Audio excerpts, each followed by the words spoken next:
கருப்புளுந்து சாப்பிட மாட்டாங்கன்னா இந்த மாதிரி புட்டுலாம் செஞ்சு கொடுங்க, செம்ம டேஸ்ட்டாக இருக்கும். கருப்புளுந்து 1 கப் அளவுக்கு எடுத்துக்கோங்க. அதில் பாதி அளவுக்கு பச்சரிசி அதையும் சேர்த்துட்டு நல்லா வாசனை போகிற வரைக்கும் வறுத்து எடுத்துக்கணும்.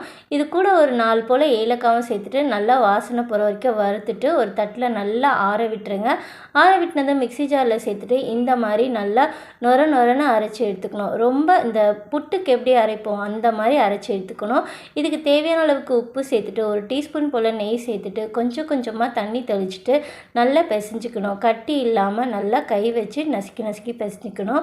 இந்த மாதிரி புட்டுக்கு எப்படி நம்ம பிசைவோமோ அந்த மாதிரி பிசைஞ்சாலே போதும். இப்போ இதை தட்டிட்டு ஒரு 10 நிமிஷத்துக்கு ரெஸ்ட் கொடுத்துட்டு அதுக்கப்புறம் கை வச்சு நல்லா உதுத்து விட்டுக்கோங்க. அவ்வளோதான், புட்டு மாவு ரெடி. இப்போ நம்ம குழா புட்டு மேக்கர் இருந்தால் இது மாதிரி பண்ணிக்கோங்க. இல்லை இட்லி பாத்திரத்தில் துணி போட்டு கூட வேக வச்சுக்கலாம். ஆனால் கண்டிப்பாக 15 நிமிஷத்துக்குள்ளே வேக வச்சுக்கிட்டிங்கன்னா நல்லா வெந்து சூப்பராக வந்துடும். இதுக்கு மேலே 1 டீஸ்பூன் போல் நெய், தேங்காய் துருவல், நாட்டு சக்கரை சேர்த்து சாப்பிட்டிங்கன்னா செமையாக இருக்கும். கண்டிப்பாக ட்ரை பண்ணி பாருங்கள்.